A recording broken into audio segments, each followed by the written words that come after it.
नमस्कार दोस्तों, आप सभी का स्वागत है आपके अपने चैनल राज एग्ज़ाम अड्डा में। आज की क्लास हमारी करंट अफेयर की क्लास रहने वाली है। आज हम मिक्स करंट अफेयर को करने वाले हैं, जिसमें आपको नेशनल, इंटरनेशनल और उत्तराखंड करंट अफेयर के क्वेश्चन देखने को मिलेंगे, जो एग्ज़ाम के पॉइंट ऑफ व्यू से काफ़ी महत्वपूर्ण क्लास रहने वाली है। आज ह हम आज की क्लास में हर एक प्रश्न को हम विस्तार पूर्वक देखने वाले हैं। आज का जो सबसे पहला हमारा क्वेश्चन रहने वाला है, बिहार की स्वर कोकिला के नाम से मशहूर किस गायिका का हाल ही में निधन हुआ है? तो वो कौन है? तो वो शारदा सिन्हा है। कौन है? शारदा सिन्हा है। बिहार की स्वर कोकिला के नाम से मशहूर गायिका शारदा सिन्हा का 72 वर्ष की, कितने वर्ष की उम्र में?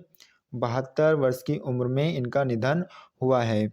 ये छठ गीतों के लिए प्रसिद्ध थीं। इनको पद्मश्री व पद्म भूषण सम्मानों से भी सम्मानित किया गया है। तो किसका निधन हुआ है हाल ही में?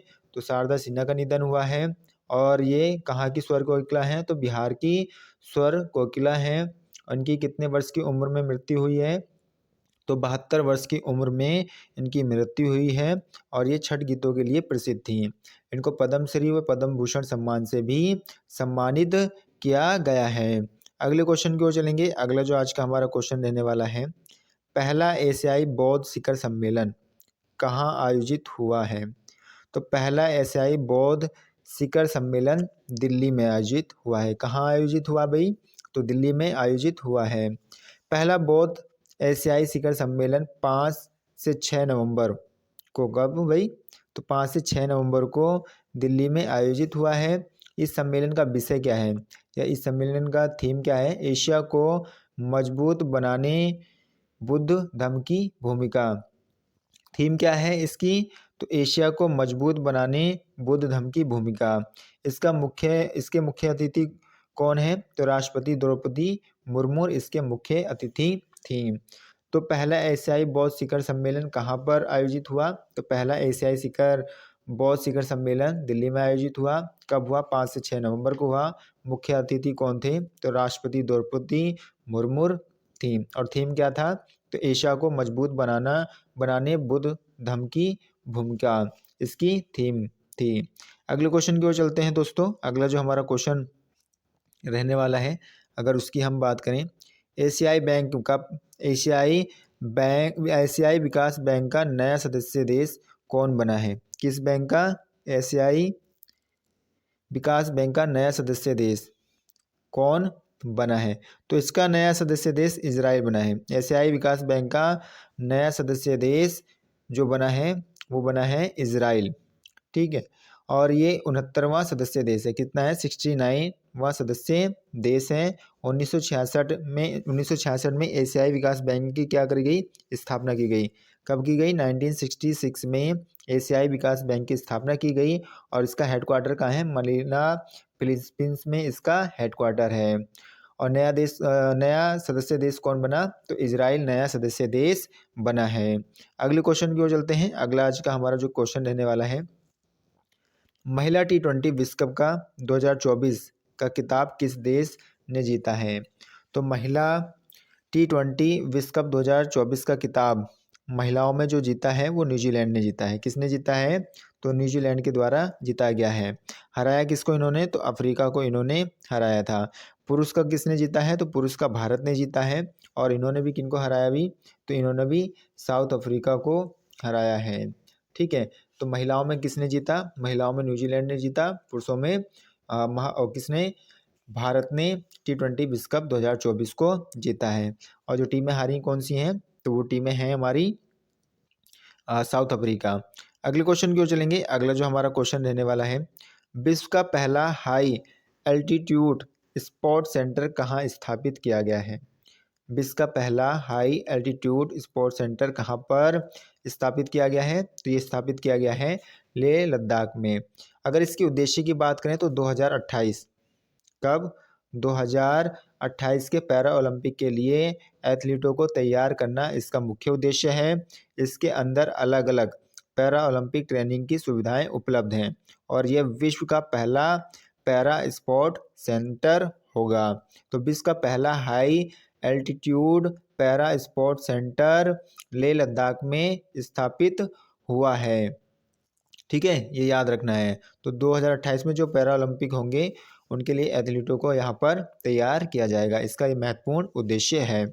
अगले क्वेश्चन पे चलते हैं दोस्तों। अगर अगले क्वेश्चन की हम बात करें तो देश की पहली हेली एम्बुलेंस सेवा का शुभारंभ कहाँ किया गया है?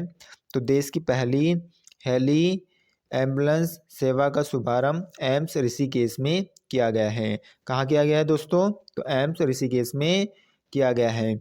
देश की पहली हेली सेवा का प्रारंभ अखिल भारतीय आयुर्वेद संस्थान एम्स ऋषिकेश ने किया है। प्रधानमंत्री नरेंद्र मोदी ने वर्चुअली इस सेवा का शुभारंभ किया। ये सेवा केंद्र सरकार की संजीवनी योजना के तहत की गई है। केंद्र सरकार की किस योजना के तहत की गई है? तो संजीवनी योजना के तहत की गई है। शुभारंभ कौन करते हैं? तो प्राइम मिनिस्टर मोदी जी के द्वारा शुभारंभ किया जाता है।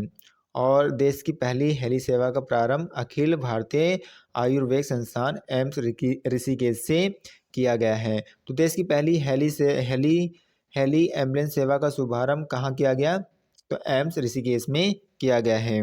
अगले क्वेश्चन की ओर चलते हैं। अगला हमारा क्वेश्चन रहने वाला है FIH हॉकी स्टार अवार्ड 2024 से किस भारतीय खिलाड़ी को प्लेयर ऑफ द ईयर चुना गया है?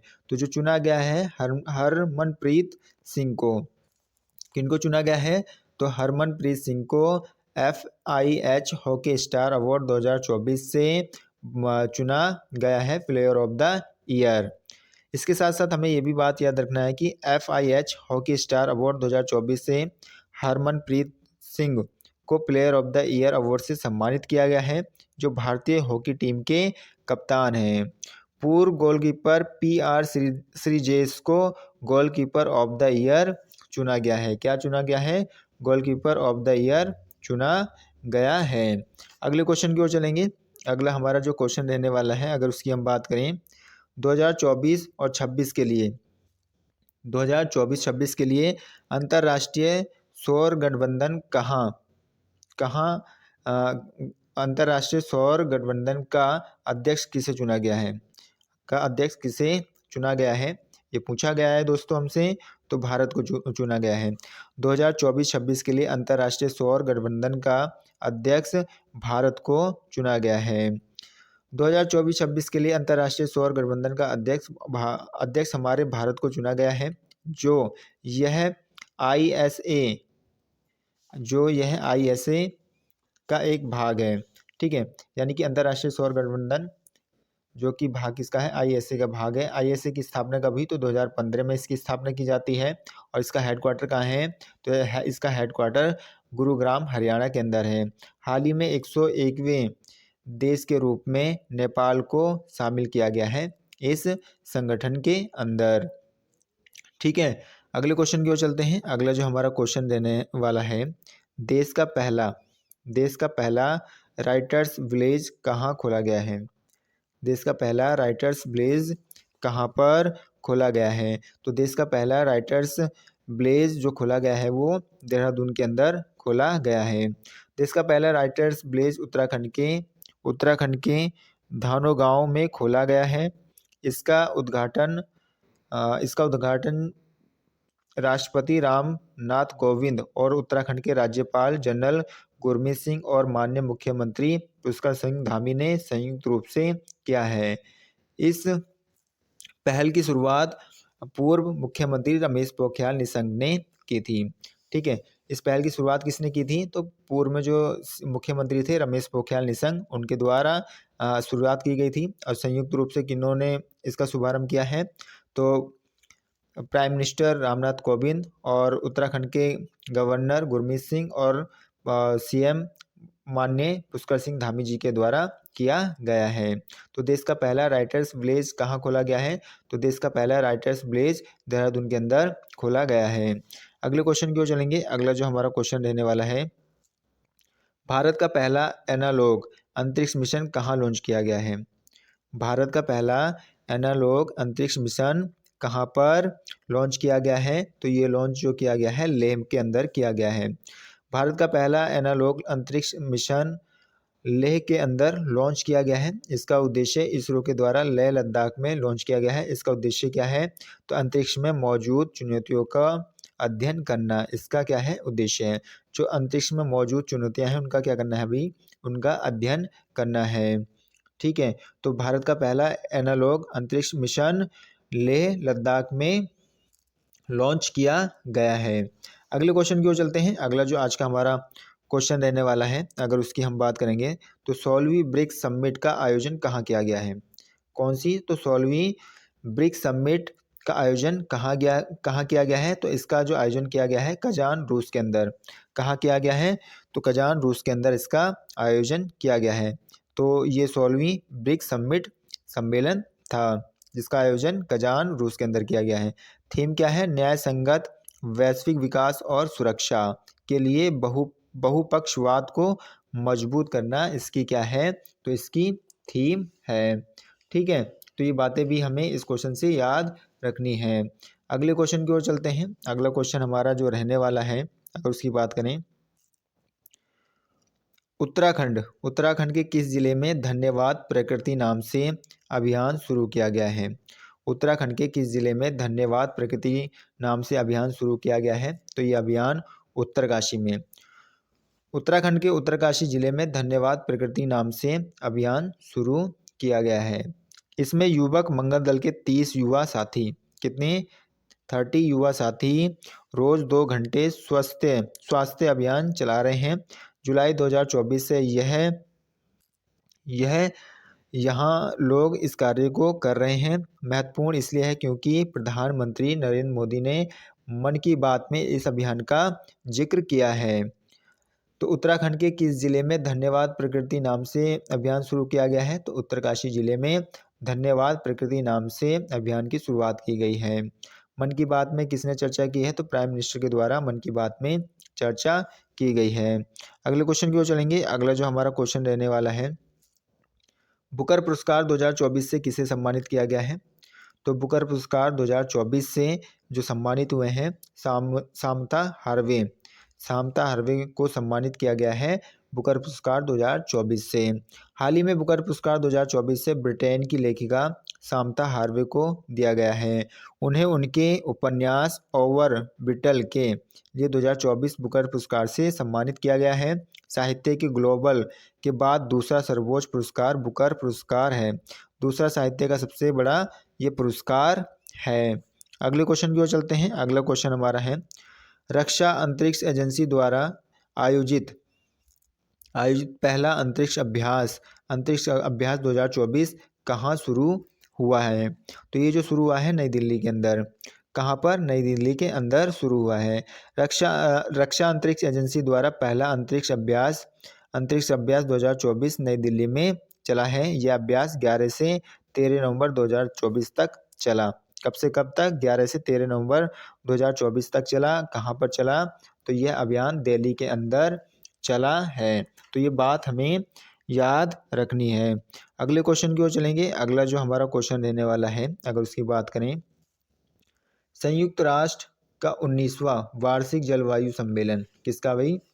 तो संयुक्त राष्ट्र का 29वां, कितने नंबर का? 29वां वार्षिक जलवायु सम्मेलन COP29 कहाँ आयोजित किया गया है? तो संयुक्त राष्ट्र का 29वां वार्षिक जलवायु सम्मेलन COP29 जो आयोजित हुआ है बाकू अजरबैजान में। कहाँ पर? बाकू अजरबैजान में आयोजित किया गया। बाकू अजरबैजान में 29वें वार्षिक जलवायु सम्मेलन COP29 का आयोजन किया गया। 11 नवंबर से 22 नवंबर 2024 तक इसका आयोजन किया गया। इसमें भारत के साथ साथ 190 देशों ने भाग लिया। कितने देशों ने भाग लिया भारत के साथ? 190 देशों ने भाग लिया। और आयोजन कहाँ हुआ इसका? तो बाकू अजरबैजान में इसका आयोजन हुआ। और ये कितने नंबर का था? तो ये 29वां वार्षिक जलवायु सम्मेलन COP29 था। अगले क्वेश्चन को देखते हैं। अगला जो हमारा क्वेश्चन रहने वाला है, हाल ही में संपन्न हुए अमेरिकी राष्ट्रपति चुनाव में किसने जीत हासिल की है? हाल ही में अमेरिका में जो चुनाव हुए हैं राष्ट्रपति के, तो उसमें जीत किसके द्वारा हासिल की गई है? तो डोनाल्ड ट्रंप के द्वारा जीत हासिल की गई है। हाल ही में संपन्न हुए अमेरिकी राष्ट्रपति चुनाव में डोनाल्ड ट्रंप ने जीत हासिल की। उन्होंने कमला हैरिस को, किसको हराया? तो कमला हैरिस को हराकर जीत हासिल की। ये 47वें अमेरिकी राष्ट्रपति हैं। कितने नंबर के राष्ट्रपति बने ये? तो 47 नंबर के अमेरिका के राष्ट्रपति बने। नवीन राम गुलाम ये मॉरिशस के क्या बने भाई? तो ये प्राइम मिनिस्टर बने। कौन? नवीन राम गुलाम मॉरिशस के प्राइम मिनिस्टर बने हैं। अमेरिका के राष्ट्रपति कौन बने? तो डोनाल्ड ट्रंप बने। किसको हराया इन्होंने? तो कमला हैरिस को हराकर ये बने। कितने नंबर के बने? तो 47 नंबर के ये बने हैं। अगले क्वेश्चन की ओर चलते हैं। अगला क्वेश्चन है, हाल ही में भारत के 91 मुख्य न्यायाधीश कौन बने हैं? हाल ही में भारत के 51 मुख्य न्यायाधीश कौन बने हैं? तो जो बने हैं संजीव खन्ना। कितने नंबर के हैं? तो 51 नंबर के हैं। 50वें कौन थे? किनका इन्होंने स्थान लिया? तो वाई.डी. चंद्रचूड़ का इन्होंने स्थान लिया। किनका स्थान लिया? वाई.डी. चंद्रचूड़ का स्थान लिया, जो कि 50वें नंबर के कौन थे? मुख्य न्यायाधीश थे। संजीव खन्ना का कार्यकाल 13 मई 2025 तक, कब तक? 13 मई 2025 तक रहने वाला है। कुल ये 6 महीने तक इस पद पर रहेंगे। इन्होंने वाई.डी. चंद्रचूड़ का स्थान लिया है। किनका स्थान लिया है? तो वाई.डी. चंद्रचूड़ का इन्होंने क्या लिया है? स्थान लिया है। अगले क्वेश्चन की ओर चलते हैं। अगला जो हमारा क्वेश्चन रहेगा, वज्र प्रहार सैन्य अभ्यास भारत और किस देश के मध्य आयोजित हुआ है? तो वज्र प्रहार सैन्य अभ्यास भारत और अमेरिका देश के मध्य आयोजित हुआ है। 15वां सैन्य अभ्यास है और यह अमेरिका के अंदर हो रहा है। कहाँ पर हुआ है? तो ये 15वां सैन्य अभ्यास था, जो कि अमेरिका के अंदर ही हुआ है। ठीक है। अन्य अभ्यास की बात करें तो भारत और वियतनाम के बीच में जो सैन्य अभ्यास हुआ है, उस सैन्य अभ्यास का नाम क्या है? तो बिम्बवेक्स 2024 सैन्य अभ्यास, जो कि कहाँ हुआ है? अंबाला में शुरू हुआ है। भारत और इंडोनेशिया के मध्य कौन सा अभ्यास चला? तो गरुण शक्ति सैन्य अभ्यास चला, जो कि कहाँ पर? तो इंडोनेशिया में ये अभ्यास चला है। तो वज्र प्रहार सैन्य अभ्यास भारत और अमेरिका देश के मध्य में हुआ है, जो कि 15वें नंबर का सैन्य अभ्यास है और अमेरिका के अंदर ये सैन्य अभ्यास हुआ है। अगले क्वेश्चन की ओर चलते हैं। अगला जो हमारा क्वेश्चन रहने वाला है, अगर उसकी हम बात करेंगे, तो भारतीय विमानपत्तन प्राधिकरण का नया अध्यक्ष किसे नियुक्त किया गया है? तो भारतीय विमानपत्तन प्राधिकरण का नया अध्यक्ष विपिन कुमार को, किनको? विपिन कुमार को नियुक्त किया गया है। AAI की स्थापना कब हुई? तो AAI की स्थापना 1 अप्रैल 1995 को स्थापना हुई AAI की। Airport authority of India AI की फुल फॉर्म है। AI की फुल फॉर्म क्या है? तो एयरपोर्ट अथॉरिटी ऑफ इंडिया। स्थापना कब हुई? तो 1 अप्रैल 1995 को स्थापना हुई। भारतीय विमानपत्तन प्राधिकरण का नया अध्यक्ष किसे नियुक्त किया गया? तो विपिन कुमार को नियुक्त किया गया है। अगले क्वेश्चन की ओर चलते हैं। अगला क्वेश्चन है, आर्थिक स्वतंत्रता रिपोर्ट 2024 में भारत की रैंक क्या है? तो आर्थिक स्वतंत्रता रिपोर्ट 2024 में भारत की रैंक 84 है। कौन सी रैंक है? तो 84 रैंक है। किसकी? भारत की। किसमें? आर्थिक स्वतंत्रता रिपोर्ट 2024 में। आगे चलते हैं। आगे जो हमें पॉइंट याद रखने हैं, वो पॉइंट क्या याद रखने हैं? 2024 के महत्वपूर्ण सूचांक भारत की, उनमें क्या रैंक है, उस पर हम चर्चा करने वाले हैं। तो विश्व सतत विकास रिपोर्ट में भारत की कौन सी रैंक है? तो 109वीं रैंक है। कौन सी रैंक है भारत की? तो 109वीं रैंक है। पिछले वर्ष इसकी रैंक क्या थी? तो पिछले वर्ष इसकी रैंक 121 थी। कितनी रैंक थी पिछले वर्ष? तो 121 इसकी रैंक थी।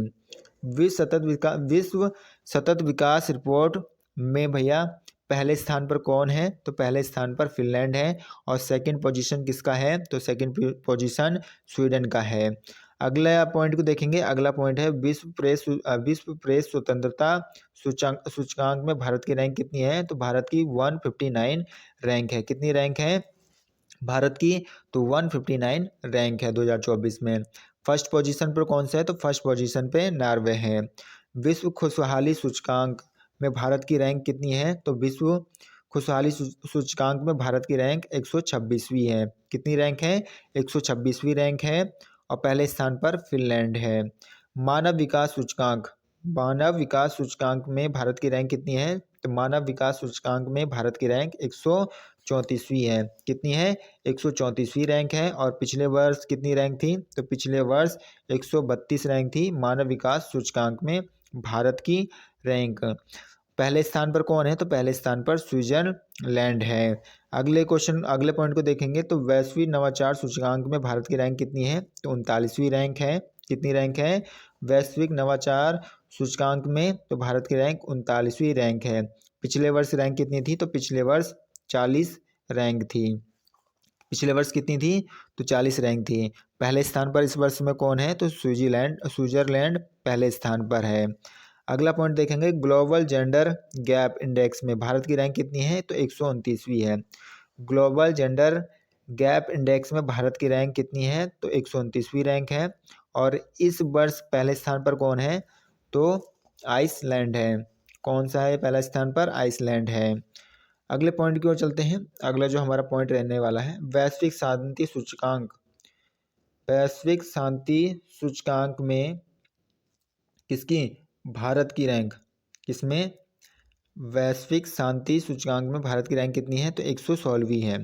कितनी रैंक है? तो 116वीं रैंक है। और पहले स्थान पर कौन है? तो पहले स्थान पर आइसलैंड है। अगला जो पॉइंट है, यात्रा पर्यटन विकास सूचकांक में भारत की रैंक कितनी है? तो 39वीं रैंक है। किसमें? यात्रा पर्यटन विकास सूचकांक में भारत की रैंक 39वीं है। और पहले स्थान पर अमेरिका देश है। ग्लोबल हंगर इंडेक्स में भारत की रैंक कितनी है? तो 105वीं रैंक। कितनी है भाई? 105वां स्थान है ग्लोबल हंगर इंडेक्स में। ठीक है। अब पिछले साल किस पोजीशन पे था? तो पिछले साल 111वें पोजीशन पर था भारत। जलवायु परिवर्तन प्रदर्शन में भारत की रैंक क्या है? तो 7वीं रैंक है। ठीक है। किसमें? जलवायु परिवर्तन प्रदर्शन सूचकांक में भारत की रैंक कितनी थी? कितनी रैंक है? तो 7वीं रैंक है। पिछले वर्ष क्या रैंक थी? तो 8वीं रैंक थी। अगला जो पॉइंट है हमारा, पर्यावरण प्रदूषण सूचकांक में भारत की रैंक कितनी है? तो 176। कितनी है? 176 है। किसमें? पर्यावरण प्रदूषण सूचकांक में भारत की रैंक कितनी है? 176वीं रैंक है। पिछले वर्ष 180 रैंक थी और अंतिम स्थान पर भारत था। ठीक है। यानी 180 देशों में पिछले वर्ष 180 नंबर पर भारत था। और इस वर्ष किस नंबर पे है? तो 176 नंबर पे है पर्यावरण प्रदूषण सूचकांक के अंदर। ठीक है। ये बात याद रखनी है। आगे बात करते हैं, ग्लोबल पेंशन सूचकांक में भारत की रैंक कितनी है? तो 48वीं रैंक है। ग्लोबल पेंशन सूचकांक में भारत की रैंक 48वीं रैंक है।